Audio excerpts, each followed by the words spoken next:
John, I don't know if it's my place to say, but I Where think am I? knows. In addition to the world seeing your baby now, Yeah. you had a baby last night. I mean, my wife had the baby, and I was there to support her. And while I'm watching a live stream of the premiere, yes, little Stevie Sky Chu. Oh, that's amazing. Thank Are you. you still wearing your hospital bracelet? Yeah, I got to go back. My wife's there. I got to get her out of there later tonight, and she's like, go forth, go talk somewhere else, not here, about your movie, please. Yeah, you missed your own premiere. Yes, but I had my other premiere over there. There will be more. That's right. Yeah. Well, this is actually an audience of your fellow SAG actors. So I always love to go back to the beginning and ask, how did you get your SAG card? What was the job that brought that card to you? I know some of you are British, so this might be... It's true, yeah. Yeah. My SAG card was on Widows with Steve McQueen and Viola Davis. Wow. Yeah, that was my first. Was that your film debut? That was my film debut. Oh my God! Did they tell you it's all downhill from here? I mean, I know. I thought that was the peak, to be honest, but I was wrong. That's for sure. Yeah. Ariana, for you? I think it might have been Don't Look Up. I think it was recently. I wondered. Yeah. Yeah. Because you've been performing for a while, obviously, but that was... Yeah, but I thought it was my first time in a film, so that was... Wow, your first movie and right out of the gate, a SAG nomination. Yeah. This is easy. I was an extra on Secret World of Alex Mack and Nickelodeon in 1994. But well, you can see me in the background. I was a soccer player. It's great. I knew you looked familiar. She forgot about Nickelodeon. I forgot 6 years of my life. I forgot. 6 years of her...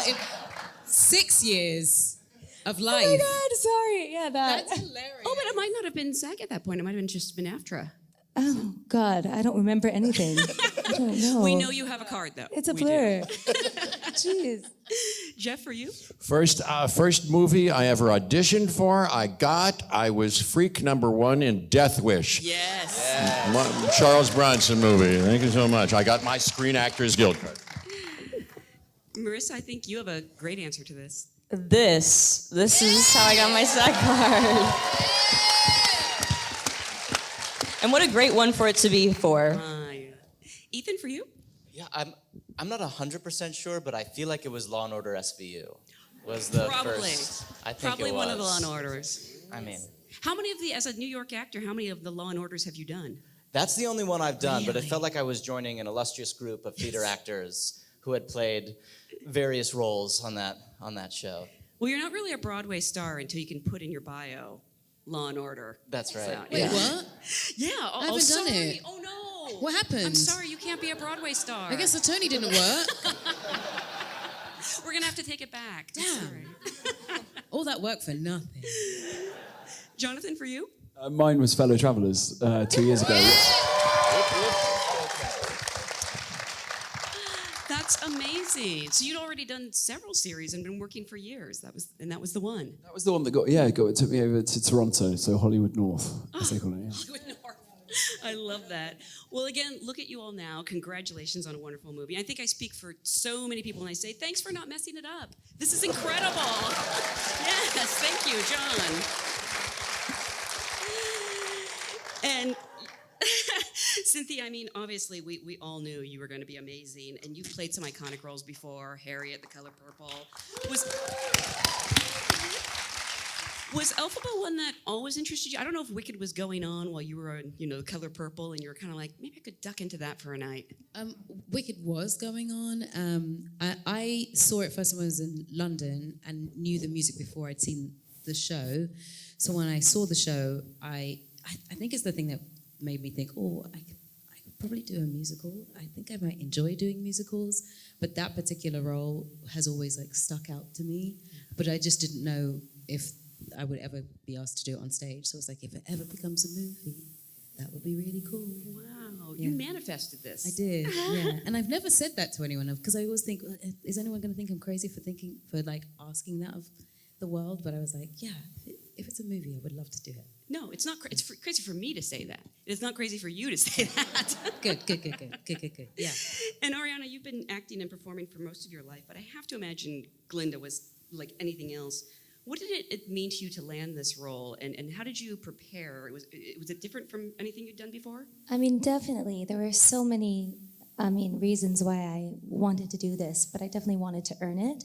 That was kind of the most important thing. So vocally, it's very different for me than what I usually sing. So I started training every single day with my vocal coach, Eric Vitro, like 2.5, 3 months before my first audition, and my acting coach, Nancy Banks. And I just wanted to be prepared to use any tool needed, like whatever was asked, I wanted to be able to drop in and do it and really become her. So I kind of gave my everything to it and paused everything else, and I just really wanted it, but I knew it had to be earned, and I knew that if it didn't come my way, I respected it, and I wanted to know that it was going to be where it was supposed to be because of Jon Chu and Mark Platt, and I knew it was in the most loving hands, so I just kind of worked as hard as I could and let the rest fall into place. I do think, though, if it hadn't happened, I might have ended up in an insane asylum. So there's that. But yeah, it was a very different experience than anything else, for sure. I mean, I don't think it's any secret that every actor was coveting these roles. And John, I know you saw some extremely talented actors. Yep. What was it about this combination that spoke to you? Because so much of the film depends on your relationship. And, like, it may sound strange, but was there a chemistry read? Because the moment wow. No chemistry. You were going on faith? I mean, I didn't purposely do that. I had just brought them in enough times that I was like, I understood that we had seen so many Elphabas and everyone was so amazing. But there is a certain thing, we could not make this movie if you didn't find the right Elphaba and Glindas of this moment. Yep. And you could feel it, and I was ready for someone to take it from my hands, take it from my responsibility, really. And when Cynthia first came in, it was later in the process. I had seen so many people, and she came in, and I was expecting Cynthia Erivo coming in with the dress and the thing and the icon. That was the night before. And she comes in jeans and a T-shirt, having just sold out the Walt Disney Concert Hall the night before. She comes in there, and we're in a small room in Burbank, and she starts to sing "Wizard and I." And the moment she started going into it, she felt like a little girl. And I was like, that feels like what I felt like in a dorm room at USC, dreaming about being a filmmaker one day. Wow. And it was just so transcendent of anything that, of course we know, defying gravity, she's gonna kill that. But when she did it, it was wounds. It was every word cut. And I love that. And then amazing, yes. And when with Ari came in a weird way, she had a giant wall to climb over, the Ariana Grande of Ariana Grande. It was, that's a giant wall. I mean, in my mind, I'm like, does she really know what it takes to carry a movie? Does she know what it takes to be inside a character? And she came in, and I couldn't believe what I was watching. I was like, she's not talking like Ariana Grande. She's not standing like, even in the waiting room. By the way, I was outside in the parking lot and she drove past like 14 times 20 minutes before because I didn't know he could see me or hear me. Yeah, I was like, what's going on with this girl? He was like, who's blasting One Short Day? But she came in and she transformed. It felt like a discovery. And that was really exciting. And I brought her, I was like, no way, I'll bring her again. She came in again. And this time she didn't have the Ariana Grande stuff and the things. She came in, and it was almost unrecognizable. I was like, she's the most interesting person in the room. No way, let's bring her in one more time. I gotta bring her in. And we brought her in, and that time, she lived Glinda. I love someone who could play, and she was no longer playing a part of Glinda. She walked in, and if I put a chair in front of her, I'd go, Glinda, jump over that. She could jump over it, and it would be like, yeah, that's what Glinda. I felt like I was meeting her Glinda for the first time, not Ariana Grande, and to me, that was what we needed in this movie. And when I see this, I think people are going to discover these two women, even though they think they know who they are. They're going to see something they've never seen before, and I'm so excited about that. Yeah. And what was it like when the two of you first met each other? Was it a table read, or did you? No, it was at my house. It was at her house. No way. On my floor. And we just sat and chatted. And it was kind of... What did you talk about? Perfect. What Everything. did we talk about? Everything and nothing. Anything. Yeah. Yeah. And But we just hit it off. It was easy. Yeah. Easy. And we had like berries. Yeah. Some carrots. Yeah. Popcorn. Popcorn, water. And we tea. just giggled, and I felt an immediate safety. Yeah. And we kind of made a pact to really take care of each other. To be really honest with each other. Yeah. To make space for each other where we needed it. Were you at all intimidated though? Because that's Cynthia Erivo. I know, of course I was. I was so you're going nervous. to her house. I know, I have I'm Here bootleg on my desktop. No, literally, I have. I love that performance with all my heart. I'm not kidding. I was shitting my pants. But she's just the warmest human being, and we were just so open immediately with each other. And I think that promise that we made to each other and how we kept it and how it strengthened along the way is one of the things that we're proudest of. Yeah. Some of the best things are things that you haven't seen. The way we function together, take care of each other. That's one of the biggest things that I will take away from this. That's truly. fantastic. Jonathan, I feel like Fiora's almost a third wheel in this relationship. And I've been lucky enough to see you on stage before, so I know you can do anything. But I was so blown away by your work here, and we're just going to spend the rest of our time talking about your Dancing Through Life choreography. Yeah! What the heck? That's not a special effect. That is you. That is me, but it's obviously comes from the mastermind of Chris Scott, who's the choreographer. He was amazing.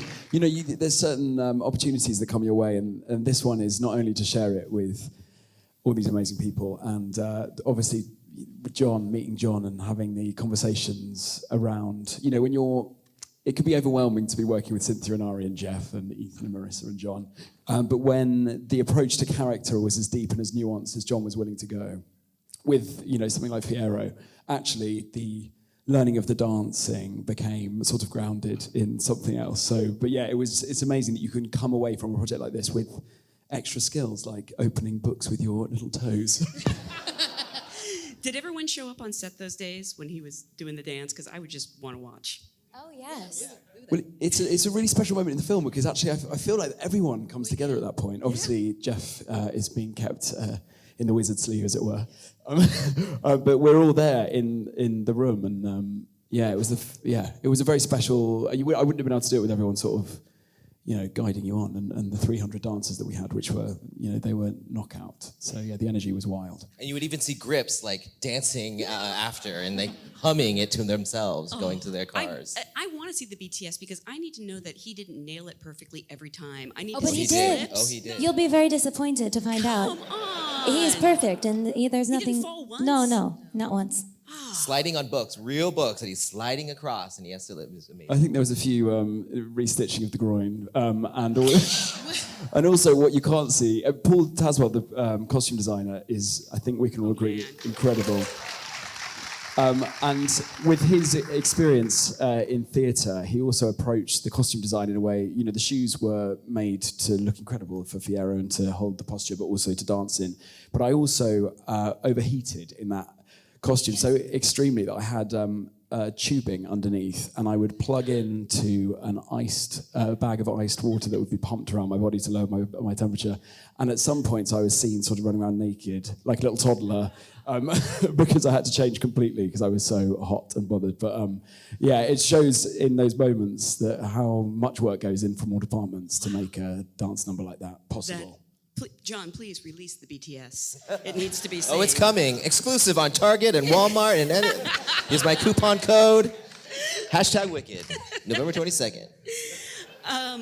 Jeff, everyone knows you're such a talented musician and actor, and you seem made for musicals, but I don't think you've done one, at least on screen, since Earth Girls Are Easy. I think I know what you said. Is this the first musical I've done in a movie? Yeah. Like sang in a movie? Yeah. Had you been looking for one to showcase your skills? Have I been looking for one? Yeah. No. Just came upon me, and I jumped for joy. That's all. You know, I've had experiences with musicals on stage a little bit here and there. I played a little music, but no, this was just a fantastic, you know, over the rainbow kind of discovery. What usually draws you to a role? Is it the people involved, the material itself, or sometimes it can just be the script? Were you familiar with Wicked before this? Oh, yeah. I loved the movie, of course, in a big way. I saw Idina Menzel and Kristen Chenoweth when they first were on Broadway. I was crazy about that, cried my eyes out at that. Fantastic. So, yeah. I knew it. Yeah. I was crazy. Oh, and what draws me to a role? Well, many things. There are many boxes that we know we need to check. These days, and over the course of these decades, I've come to put the director at the top of the list. You can't be good unless the movie is good. The movie can't be good unless the director is good. And in this case, what a shining example. There are 1,000 ways to make this into a not such a great movie, right? Somebody else could have done that. But it's your responsibility mainly and your credit for making this, as some have said, masterpiece that it is. That's a tricky thing. And I agree. And we could have done our best, actors can do okay, but if the movie doesn't work, it doesn't work. Or if we're not used well and then edited well and helped a lot by a lot of things that is his responsibility, it's not going to work. So that's the main box you want to check. No, that's all I want to say for now about that. Did you record that? Can you send it to my mom? So thank you. A billion thanks. Marissa and Ethan, you both have these massive theater backgrounds, but you're fairly new to film. I'm sorry, Marissa, I keep saying it's your film debut. I can't believe it, not just because you're so good, but you feel so assured and confident in this. Can you talk about sort of how you came to the roles, but also, did the stage prepare you for the screen? How are they different? How are they similar? Did you have to, learn that you don't have to project to the back row when you're on film? Yeah, my audition and my self-tape came a lot later. And when I saw it in my email, I definitely was like, oh my God, this is wicked. I'm gonna put my back into this. And yeah, I feel so lucky and privileged to be a part of everything, and for this to be, like you said, my main breakout role, and also to be the first ever authentically cast disabled Nessa. That means the absolute world to me. And then I guess in terms of from the stage to movie, I did go to a performing arts college, which we learned a lot about the difference between stage and film. So I think I had a bit of technique already on the back burner a little bit. And so I definitely took that with me, definitely read in between the lines of the script so I could take those subtleties and really put that into my character and really think about the thought process of my character. I journaled actually as my character, just to fill in the blanks that may not have been written in the script, and that was also very helpful. And Ethan, for you, what was that? You were on Law and Order, but Right, what was right, the learning curve like? Yeah. No, I think it's funny because it feels like an obvious thing to say in some ways, but the audience is just really different when you're on stage versus on film. And when you're playing to a house, you have to play almost as though the person in the back row is your scene partner. But when your scene partner is right in front of you, you can just play to them. So I think that it didn't feel like a shift in. A lot of people talk about it as big or small or projection. Yeah. It was just easier to play to the people that are nearby, even in moments where you're singing, even when you have the heightened sort of musical theater thing happening where emotions are so big you can't say them, you have to sing them. You can just sing it to the person in front of you. And fortunately, again, kudos to Jon and everyone up here. Like, our scene partners were across the board the best in the world and just so generous. So singing and having a scene with Marissa felt really easy and calm, and I didn't have to worry about the back of the house.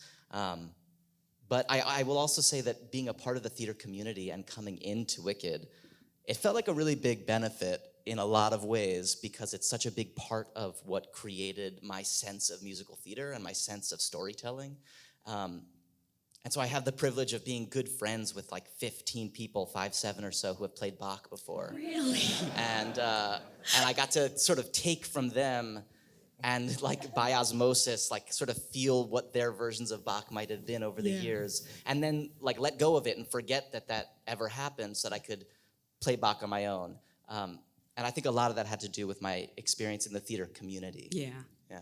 Well, and this set feels like such a community as well. It feels so immersive. I mean, so much went into making this world look phenomenal. How much did it help you all as actors to put on those clothes?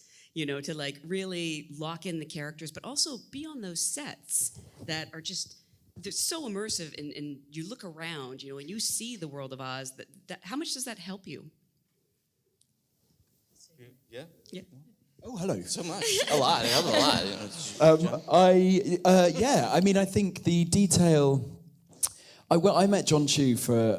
It's always talk about this, John, but I met you for a chat before I was invited to play Fierro, and when I say that the vision of the film was so realised in his head that he's talked through the first 10 minutes of storyboard. He'd storyboarded the film. There were all the textures that Paul Taswell was coming up with even then. This was months before we started filming.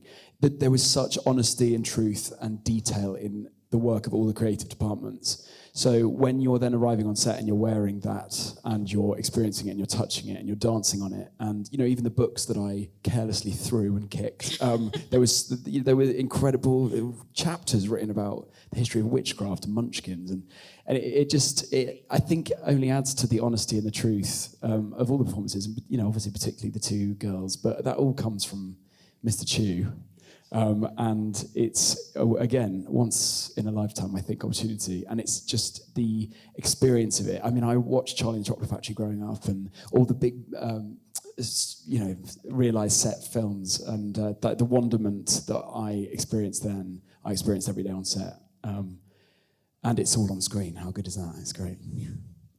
So the books, are there actually books like written, like we could get them somewhere, again at Target or Walmart? There's no detail that is not taken care of. So the books are written in, the sets that we're on, so that water that Glinda sails in on, that the boat comes in on, that's real. It's not CGI. It's actually a moat that's in the whole entire school. Yes, and I know you think like, oh, how do you build a river around a built? Well, Jon Chu made sure that happened. Planted 9 million tulips, 9 million real tulips. Like so, the set is the set. It's a world that was built for us to exist in. The classrooms are real. So that wonderful moment where the windows close in Dr. Dillerman's class, that happened on set. So I watched the windows close and can like be amazed by what's happening around me, and we have all those little detailed things, her wand, my broom, my hat. There was such wonderful collaboration that we could help design the thing that we were going to be holding on to for such a long time. So I knew that I wanted like the top of my broom to look like a hand. I knew what kind of roots we wanted to look at. He sent me a million pictures of different roots and trees and plants that could make sense, and that's what we made them out of. And we saw the first model, and then we could see the second. That's how detailed every single thing And it's was. the mangrove root, which Mangrove when they root, merge yes. together, they turn into one. one, So yeah. far that scientists have a hard time to decipher the DNA, whether it's two roots still or one. Right. And that's what we thought was really helpful in that. That's how detailed it is. But I'll tell you the reason why, and it comes back to this cast here, is that I feel like we made a deal with them. We made a deal with actors of this caliber. I disagree with Jeff that it's up to the director to make these performances. I've made films with my friends, and I cannot make their performances better. I cannot get anything out of it. Actors are the co-authors of this, 100%. And it goes back to our discussions about what the seeds of this, of our approach for this movie was, which is an examination, and we had to get to a reality. What they did was they met the characters of where they're at. And what I mean by that is the reality of a place that doesn't exist yet. And so we went back to what is Oz. That's how far back, before the characters. What is Oz? And what are the traumas of Oz? What has it gone through? What are the people like? What is the little engine of courage that is ready to rise, but is not quite ready yet? And what do these characters, and that's why we showed, Shiz University to have a history with animals. That's why the emblem falls off and you see the animals behind it, which we'll get into later. And it's why we show the deserts outside of Oz where we haven't traveled before. It's why we show the frogs at the bottom and why we show the skies as high as the elevation as we can get, because we wanted to see the areas of Oz, our dear friend that we've known our whole life, but we didn't know. We didn't know. And these people decided to take pieces of Oz and get to know it because their characters were going to live in that. And yes, the songs, the dance, it's great, but it doesn't actually connect unless you know where these characters are living in this place. And I found that so helpful for me that we all made that agreement. And so when they saw it, I knew I was helping them get there because we had already had that conversation. When we set the dorm room, we know she needed to place where the things would be for her, and she needed to put the things in and place it where she needed to put for her. And Fiora needed to have the horse that he had on Bridgerton because Jack is his horse. So we had to bring him in. Never work with animals or children unless they're called Jack. But that's, I think, when their characters are, it's misleading to say the songs are great and the things are great and it's very flash. It's the little things. It is the silence in the Oz dust. It is the silence in defying gravity when you're saying goodbye and not saying it. It's when he offers to turn her skin green and she doesn't take that offer. Instead says she wants it for the animals. To me, these are the things that everybody does that I just, every day was like treasures, digging them up and getting it in my little camera and going home being like, I got that. And they brought it. I didn't ever dictated that. We just knew what we were trying to go for, and they would every day bring magic to it. Were they singing a lot on set? Just because Ethan and Jeff, I'm going to make you all so jealous. They just broke into a song backstage spontaneously. I got to Mostly see Jeff. that. I didn't film it. I wish I had. But was there a lot of singing? Because I think you're all theater kids at heart. Yes. Yes. It was an absolute nightmare. Constant. But you two are going to release a spin-off album, right? Me and Jeff? Yes. Ethan and I, God willing, yes. Yes. Yeah, absolutely. Sorry, what were you singing? It was Sentimental Man. That's what it was. Yeah, you did you a forgot duet of for a it. second. Yeah. It's quite understandable. Yeah. No, I was a theater kid too. We were all, I was deeply in love with it, got the bug, and used to write on my shower door, please God, let me be an actor. And then I wipe it off every morning, hope, so this is a dream come true. And I disagree with myself a little bit. Yes, you're the top. The director is the tippity top. And we couldn't have done it had you not, you say you didn't dictate it, but you transmitted very sophisticated in the height of organic, beautiful, deep, complicated, real acting so that we could do it. But you cast this and yes, I was remiss. Without Nathan Crowley doing those sets and Paul Tazwell, the costumes, and Alice Brooks, who filmed it, and everybody else. But this cast, I was remiss. You're right.